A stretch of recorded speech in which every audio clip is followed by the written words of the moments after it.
مگر کہاں؟ یہ سوال میری آنکھوں سے جھلکا ہی تھا کہ صالح نے اسے پڑھ لیا۔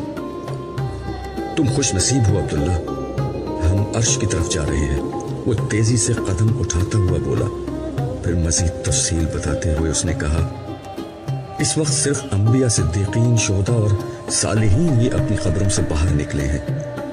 یہ وہ لوگ ہیں جن کی کامیابی کا فیصلہ دنیا ہی میں ہو گیا تھا۔